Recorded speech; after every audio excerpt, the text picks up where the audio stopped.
Quero ler um texto que foi escolhido como tema para esta festividade, que encontra-se no livro de Salmos, número 138. Salmos de número 138, versículo 1, nos diz assim a palavra do Senhor: Eu te louvarei, Senhor, de todo o meu coração, na presença dos deuses, a ti cantarei louvores. Quantos podem dizer amém? Foi escolhido um tema que eu achei muito belíssimo. Quero parabenizar tanto o pastor como a direção do coral, e eu gostaria que toda a igreja repetisse após mim. A irmã Valdívia trouxe aqui uma poesia linda sobre a graça, e o tema de hoje eu vou dizer o tema, depois a gente repete: e agradecidos te louvamos pela graça que há em ti. Muito bonito. Toda a igreja diga após mim, diga assim: e agradecidos te louvamos pela graça que há em ti. 1, 2, 3, todos nós. E agradecidos te louvamos pela graça que há em ti. Aleluia. Queridos irmãos, a gratidão é uma das mais belas expressões da fé. O coração que reconhece a graça de Deus, ele não consegue ficar em silêncio. Os Salmos de número 138 é um cântico de ações de graças, confiança e também reconhecimento da fidelidade de Deus. Davi olha para a sua trajetória e percebe que em meio às lutas, às batalhas, Deus sempre esteve presente, e em meio às ameaças, Deus o sustentou, e em meio às suas limitações, Deus o aperfeiçoou, e que lhe dizia a respeito então louvar a Deus por isso. É por este motivo que Davi não apenas recebe as bênçãos de Deus como gratidão, mas ele volta-se para Deus em louvor. E eu diria que quem reconhece a graça de Deus nunca consegue deixar de lhe agradecer. O contexto desses Salmos 138 é interessante, porque estes Salmos de número 138 pertencem a um conjunto de 7 salmos escritos por Davi. Ele inicia a sequência desses salmos davídicos, que vai desde o Salmo 138 até o Salmo 145. Embora estes salmos, de forma específica, não apresentem uma situação histórica específica, como outros fazem, o seu contexto ele demonstra a experiência de alguém que passou por aflições, oposições, perigos, mas experimentou a intervenção da fidelidade de Deus. O salmista ele começa esse salmo declarando a sua disposição em louvar e agradecer ao Senhor. No versículo 1 ele diz: eu te louvarei, Senhor, de todo o meu coração. Ele reconhece que Deus ele responde às suas orações e que sua palavra se mostrou digna de confiança. No verso 2 ele diz: porque magnificaste acima de tudo o teu nome e a tua palavra. No versículo de número 3, Davi, ele recorda a resposta divina em relação à sua oração, porque o verso 3 nos diz que no dia em que eu clamei, Senhor, tu me acudiste e alentaste a força da minha alma. Nos versos de número 4 e o verso 5, o salmista ele amplia sua perspectiva e ele declara que todos os reis da terra reconhecerão os caminhos do Senhor e glorificarão o seu nome. E especificamente no versículo 4, Davi diz: todos os reis da terra te louvarão, ó Senhor. Há quem diga que este salmo é um salmo escatológico, pois isso acontecerá também no reino milenial. Em outras palavras, o Deus que foi fiel a Davi também é o Deus cuja glória alcançará todas as nações e os reis da terra. O versículo de número 6 apresenta uma verdade fundamental sobre o caráter de Deus, porque diz assim: ainda que o Senhor seja grande, Ele atenta para o pequeno, para o humilde, mas o soberbo Ele conhece de longe. A grandeza de Deus nestes salmos não significa uma distância dos seus servos. Ao contrário, Davi diz que ele se inclina para aquele que depende da sua ajuda. E por fim, no verso de número 7, ele apresenta aqui claramente o cenário da adversidade, quando o salmista diz: andando eu no meio da angústia, tu me vivificarás, Senhor, e estenderás a tua mão contra a ira dos meus inimigos, e a tua destra me salvará. Portanto, irmãos, nós temos diante de nós um homem, Davi, que estava reconhecendo as adversidades, reconhecendo a existência de inimigos, mas também ele estava reconhecendo a existência da fidelidade divina e da sua graça.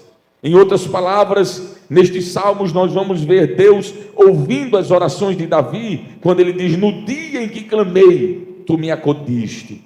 Vamos ver Deus o fortalecendo, quando ele diz: alentaste a minha força, a força da minha alma. Vamos ver Deus respondendo a Davi, quando ele disse: me acudiste, Senhor, e alentaste a minha alma. Deus o sustentou. No versículo 7 ele diz: porque tu me sustentastes e revivificastes a minha alma. E ele foi protegido por Deus. Verso de número 7 nos diz que a sua destra o salvou. O contexto desses salmos é um contexto de gratidão, é um contexto de alegria, e o centro da mensagem não é simplesmente o Deus que deu a bênção ao salmista, mas o Deus que é digno de louvor, porque a sua graça e a sua misericórdia e a sua fidelidade permanecem para sempre. Quando nós olhamos para a expressão graça, por exemplo, no Antigo Testamento, nós temos uma importante expressão hebraica, que é a expressão rem. Esta expressão significa um favor não merecido, significa graça, benevolência, aceitação. Um exemplo desse texto, ou desse termo no Antigo Testamento, está em Gênesis capítulo 6, e o versículo 8, quando a Bíblia nos diz que Noé, porém, achou graça diante dos olhos do Senhor. Um outro termo no Antigo Testamento para a palavra graça é a expressão hesed, que significa misericórdia, benignidade, bondade, significa amor ou favor misericordioso concedido a alguém. E esse conceito aparece de maneira muito forte no Salmo 138, que foi o texto escolhido pela direção do coral junto com o pastor da igreja, quando diz: adorar-te-ei voltado para o santo templo, e louvarei o teu nome por causa da tua misericórdia e da tua vontade. A expressão misericórdia aqui é a expressão hesed, que pode ser substituída pela palavra graça.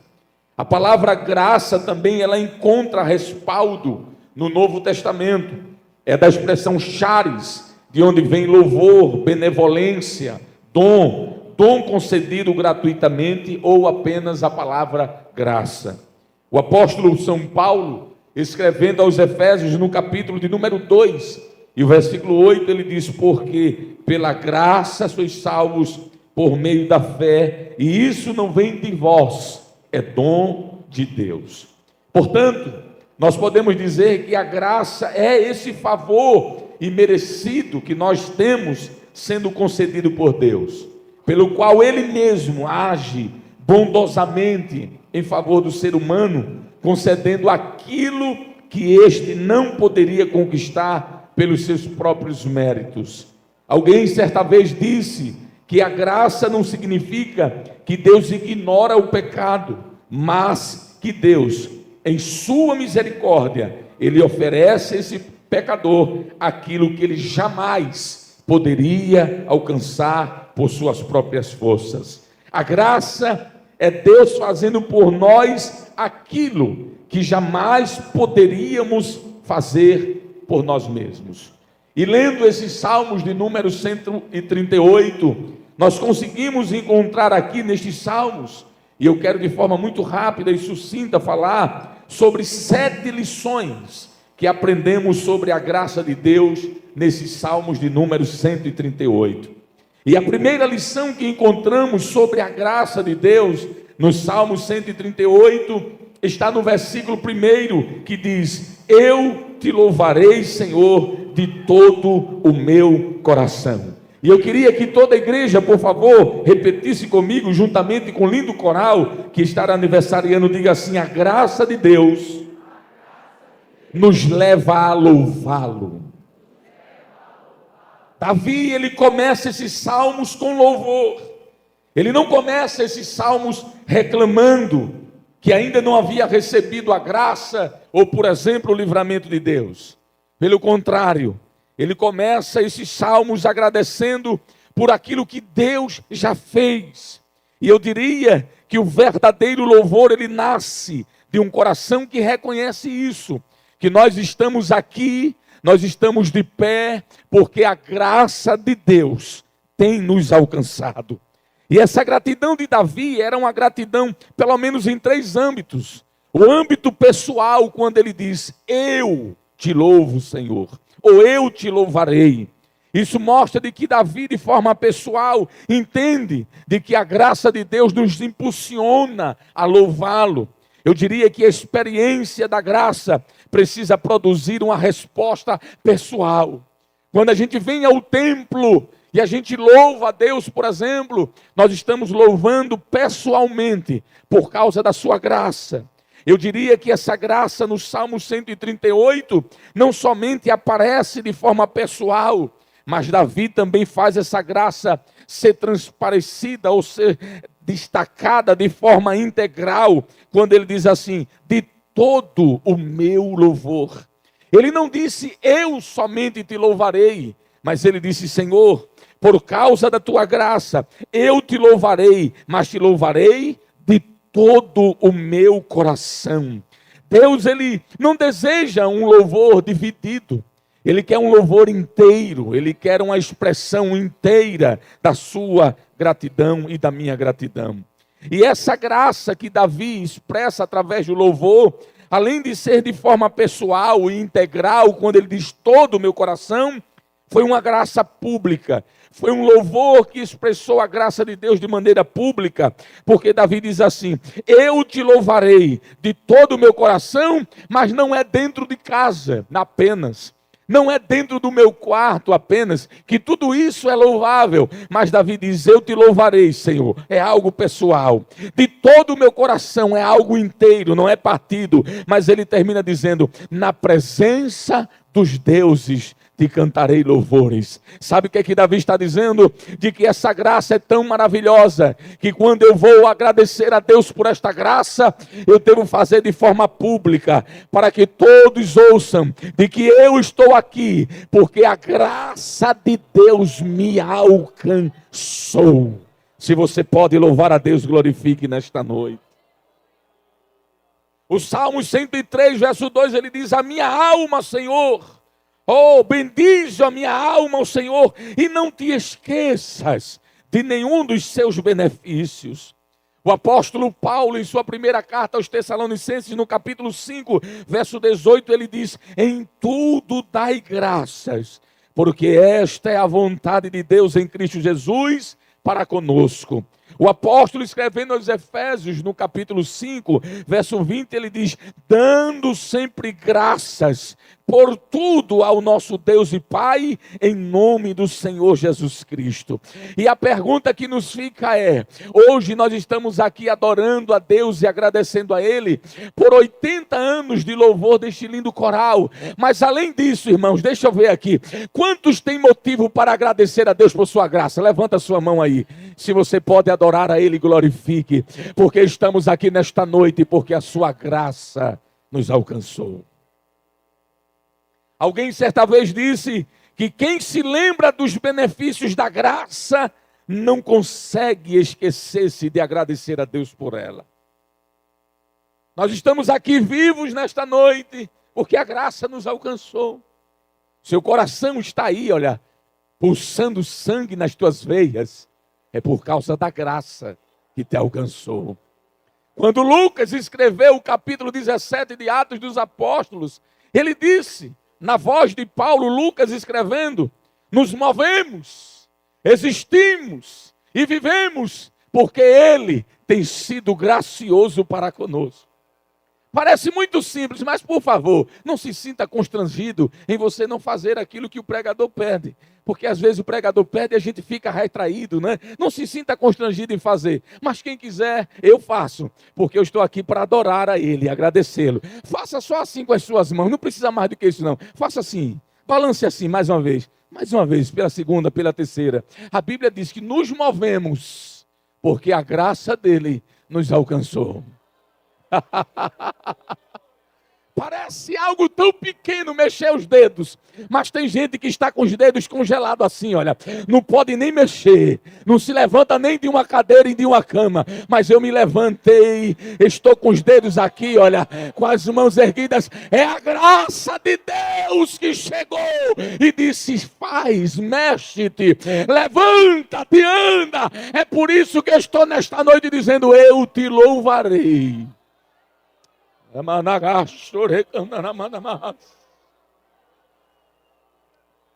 Em primeiro lugar, nós aprendemos que devemos louvar a Deus, que a graça de Deus nos leva a louvá-lo. Mas em segundo lugar, diga após mim assim, por favor, a graça nos faz reconhecer a grandeza de Deus. Olha o que diz o versículo 2 do Salmo 138. Inclinar-me-ei para o teu santo templo e louvarei o teu nome por causa da tua benignidade e da tua verdade. Quando o salmista disse que ia se inclinar diante do Senhor, é como se ele estivesse dizendo aqui, eu reconheço que tu és grande, Senhor, e é por isso que nós te louvamos, porque a tua graça me faz reconhecer a tua grandeza. Davi não está simplesmente agradecendo a Deus por coisas materiais, mas ele louva o nome do Senhor por aquilo que Deus é e não por aquilo que ele simplesmente faz. Em outras palavras, Davi está dizendo em sua essência, eu te louvo, Senhor, porque eu conheço quem tu és, um Deus grande, santo, misericordioso e fiel e que revela a sua graça para comigo. O Salmos 105, verso 100, verso 5 nos diz, porque, Senhor, tu és bom, e eterna a sua misericórdia, e a sua verdade se estende de geração a geração. O Salmo 103 e o verso de número 8 nos diz que o Senhor é compassivo e misericordioso, e Ele é longânimo e rico em graça e em amor. Lamentações de Jeremias, capítulo 3, verso 22, nos diz que as misericórdias do Senhor são a causa de não sermos consumidos. E Ele diz, grande, Senhor, é a tua fidelidade. Sabe por que nós louvamos a Deus nesta noite? Porque a sua graça nos faz entender de que Ele é grande, e por causa da sua grandeza louvamos e exaltamos a sua pessoa nesta noite. Eu diria que a gratidão verdadeira, ela não está presa àquilo que Deus coloca em nossas mãos, mas aquilo que Deus revela de si mesmo ao nosso coração. Quando eu pensava sobre estes salmos, eu adorava a Deus em meu espírito, dizendo, Senhor, eu te agradeço não é só por aquilo que tu faz, mas é por aquilo que tu és, Senhor. Tu és benigno, tu és bondoso e és maravilhoso. E quando o pastor foi fazer a leitura hoje, nesta noite, foi um dos salmos mais lindos. Nós repetimos 26 vezes a palavra, porque a tua benignidade dura, Senhor, para sempre. A palavra benignidade ali pode ser substituída pela palavra graça, porque a palavra que aparece ali é a palavra recede, e a palavra recede é graça. Nós dizemos hoje à noite 26 vezes nos Salmos, porque a tua graça dura para sempre, porque a tua graça dura para sempre, porque a tua graça dura para sempre. Mas a saúde foi embora, mas a graça dura para sempre. Mas a porta está fechada, mas a graça dura para sempre. Mas algo impossível bateu a minha porta, mas a graça, mais a graça, mais a graça dura para sempre.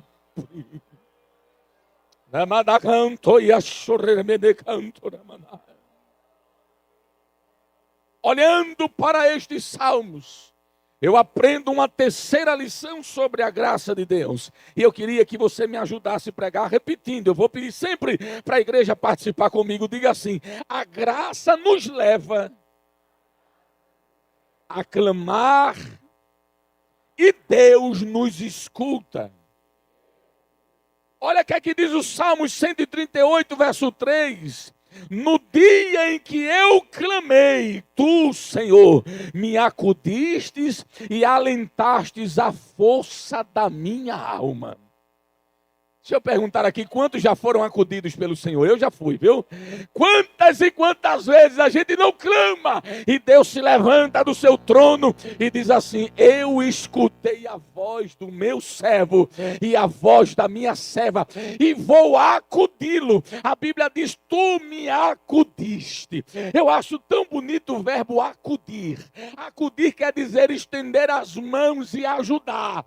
É como se o salmista estivesse dizendo assim: Deus, eu tenho que te louvar, porque a tua graça não faz com que teu ouvido esteja tapado a minha oração.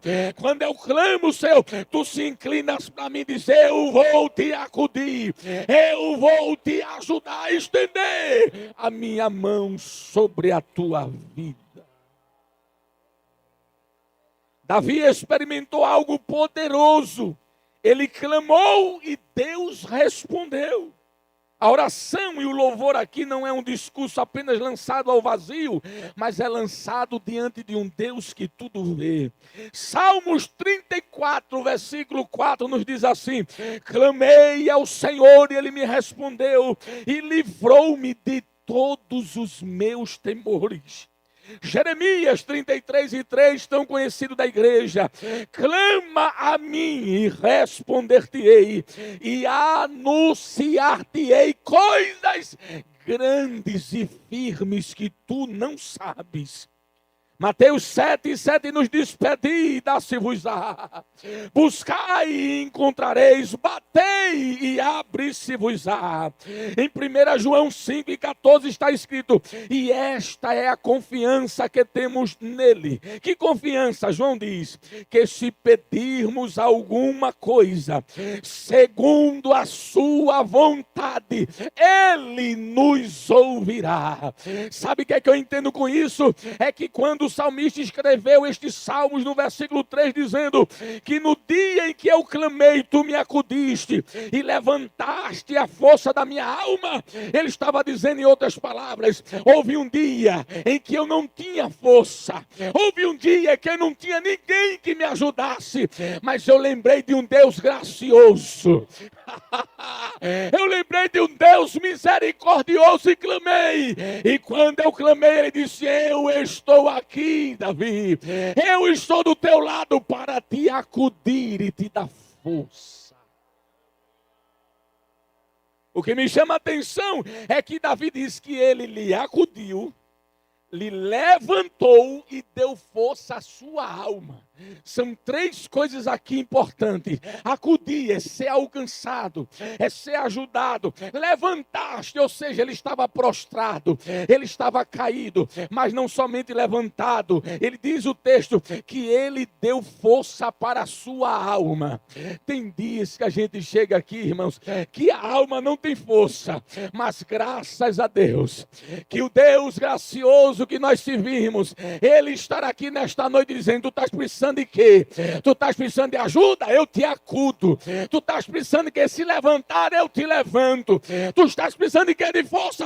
Eu dou força à tua alma. Nesta noite te digo, te levanta e glorifica o meu santo nome. Eu diria que às vezes Deus não muda as nossas circunstâncias, porque antes Ele quer fortalecer a nossa alma dentro das circunstâncias. Quando eu estava lendo esse texto, eu observei quando Davi disse, tu me deste, Senhor, força. Tu me acudiste, tu levantaste a minha alma. Em outras palavras, Deus não apenas estava cuidando de Davi em circunstâncias, mas Ele estava fortalecendo a sua alma. E eu pergunto à igreja nesta noite, só isso não é o suficiente para olharmos para Ele e dizer, Senhor, eu jamais cessarei de louvar o Teu nome. Em quarto lugar, eu aprendo com estes salmos uma quarta lição sobre a graça de Deus. Diga assim, a graça de Deus alcança os humildes. O versículo 6 dos Salmos diz isso. Ainda que o Senhor seja grande, Ele atenta para os pequenos. Dá para a gente repetir esse texto? Diga assim, ainda que o Senhor seja grande, Ele atenta para os pequenos. Você que está aqui nesta noite, o Senhor estará atentado para a tua história. Eu e você somos pequenos demais, mas ainda que Ele seja grande, Ele olha lá dos altos céus e diz, eu quero me compadecer dele e dela. E quem é que pode impedir o meu agir? Eu diria que aqui existe um paradoxo maravilhoso. Deus é excelso, Ele é grande, mas Ele olha para os humildes, os pequenos. O Deus que habita nas alturas, Ele se importa com aqueles que habitam na terra. E eu diria que aqui a graça encontra o homem no lugar onde ele reconhece a sua pequenez e necessidade de auxílio de Deus. Eu me lembrei do texto que está escrito em Isaías 57, e o versículo 15, quando o profeta diz, porque assim diz o alto e sublime. Olha o que aqui o profeta diz sobre Deus. Aquele que habita na eternidade e cujo nome é santo. Aí diz assim, olha, num alto e sublime lugar eu habito. Mas também eu habito aonde? Eu habito aqui, olha, embaixo, na terra. Com quem? Com os pequenos, com os abatidos de espírito. Sabe o que é que o salmista está cantando nesse salmo? Senhor, Tu és grande, Tu és poderoso, mas mesmo assim tu resolveste, Senhor, descer. Olha a graça de Deus manifestada. Tu desceste, Senhor, e viesse habitar comigo, que sou tão pequeno. Sabe o que é isso? É graça de Deus. É favor imerecido. É o grande vindo morar com os pequenos na terra. Eu diria que quanto mais reconhecemos a nossa dependência de Deus, mas percebemos esta grandeza e esta sua graça entre nós. O versículo de número 7, eu diria que aqui eu encontro a quinta lição que o salmista nos ensina sobre essa ação graciosa de Deus. E eu diria que a graça de Deus nos sustenta em meio às angústias. E aqui eu vou pedir para a igreja repetir comigo mais uma vez. Diga assim, a graça de Deus nos sustenta no meio das angústias. Olha o que é que o salmista diz, observe a expressão, no meio da angústia. Ele não diz quando eu estiver longe da angústia, mas ele diz assim, e andando eu no meio da angústia, Senhor. Andando eu no meio da angústia, Pai. Aí ele diz assim, Tu, Senhor, revivificarás a minha alma.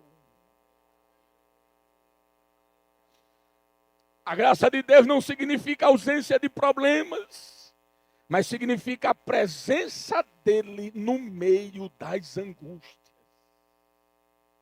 Quando eu estava lendo esta parte destes salmos, eu me lembrei de tantos homens que passaram por isso, como José, por exemplo, que foi lançado na cova e depois foi lançado na prisão, mas a graça de Deus estava com ele. Eu lembrei de Daniel, que esteve na cova dos leões, foi lançado lá dentro, mas a graça de Deus estava com ele. Os 3 jovens que foram com Daniel para a Babilônia, eles foram lançados na fornalha de fogo, mas a graça, a bondade e a misericórdia de Deus estavam com ele. Paulo e Silas foram lançados naquela prisão, mas de meia-noite, perto da meia-noite, eles começaram a louvar a Deus, e diz a Bíblia que Deus disse: a minha graça vai descer lá hoje. Eles estão lá dentro, mas a minha graça vai alcançá-los, e enquanto eles louvaram, a graça se manifestou lá dentro, quebrou as cadeias, abriu as portas e disse: Paulo e Silas, a minha graça está no meio da adversidade. Sabe por que você deve louvar a Deus? É porque esta graça se manifesta no meio dessa adversidade. Andando eu no meio da angústia, Tu me revivificarás, Senhor, e estenderás, olha o que é que diz os Salmos, a tua mão contra a ira dos meus inimigos, e a tua mão direita me salvará. Sabe o que é isso? É a manifestação da graça de Deus sobre a nossa vida. Quantos de nós muitas vezes não está nesses salmos? Andando no meio da angústia, mas eu louvo a Deus, sabe por quê? Porque é nesse meio da angústia que a graça se manifesta e diz assim: olha, eu vim trazer de Deus, sabe o quê? Livramento, eu vim trazer saúde, eu vim trazer força, eu vim trazer ânimo. Portanto, nesta noite eu quero dizer à igreja que me escuta, que estamos aqui porque a graça de Deus, ela se manifesta no meio da angústia da nossa vida. E eu termino nesta noite dizendo que o que eu olho para estes salmos e aprendo no versículo de número 8 é que esta graça nos ensina de que Deus ainda está trabalhando sobre a nossa vida. Olha para o versículo 8, por favor, e veja que aqui diz: o Senhor aperfeiçoará o que me concerne. Ou seja, o Senhor vai aperfeiçoar aquilo que é do meu interesse. O Senhor vai aperfeiçoar aquilo que é da minha vida. O Senhor aperfeiçoará o que concerne a mim. E a tua benignidade, que pode ser traduzida aqui por graça, e a tua graça, ó Senhor, é para sempre. E não desampares as obras das tuas mãos. Sabe o que é que eu entendo aqui para concluir? É que esta é uma das declarações mais belas destes salmos sobre a graça de Deus. Ele está reconhecendo que Deus ainda não terminou de fazer algo na vida dele. Deus ainda não concluiu algo que estava realizando na vida do salmista. E eu quero trazer aqui para esta noite para dizer para mim e para você: Deus ainda não terminou algo que está fazendo, e a graça dele se manifestará sobre a nossa vida, e ele concluirá aquilo que ele começou sobre a nossa vida. E eu fecho nesta noite dizendo que a última lição que aprendo sobre a graça é que a graça é uma resposta de um coração agradecido. O salmista nos diz de que ele é bom, versículos 5 e 6. Nos diz de que ele é fiel, versículo 2 e 8. Nos diz de que ele é misericordioso, versículo 8 ainda. Nos diz de que ele ouve as nossas orações, versículo número 3. Ele diz que ele nos sustenta, versículo número 7. Ele nos fortalece, versículo número 3. Ele aperfeiçoa a nossa vida, versículo 8. E ele diz que ele não abandonará as obras das suas mãos, versículo 8, que eu acabei de dizer aqui também nesta noite. Eu termino neste momento dizendo de que o que eu aprendo com estes salmos é que a única frase que eu não posso deixar de dizer ao ler esses salmos é: Senhor, a ti te louvaremos. Por quê? Nós te louvaremos por quê, Senhor? Nós te louvaremos porque a tua graça está conosco. Você tem motivos para voltar hoje para casa dizendo: Senhor, eu jamais me esquecerei de agradecer-te por tudo quanto tens feito. E eu sei que o que tu tens feito, Senhor, não é outra coisa a não ser o resultado da tua obra graciosa em minha vida. E nesta noite nós conclamamos a igreja a dizer: Senhor, obrigado, Deus, pela minha vida. Obrigado pela salvação, pelo livramento em meio às angústias. Obrigado porque tu fortaleces a minha alma, e porque eu sei, Senhor, que aquilo que tu começaste, Senhor, tu ainda estás trabalhando para cumprir aquilo que tu farás na minha vida, e o nome do Senhor seja exaltado nesta noite. Amém.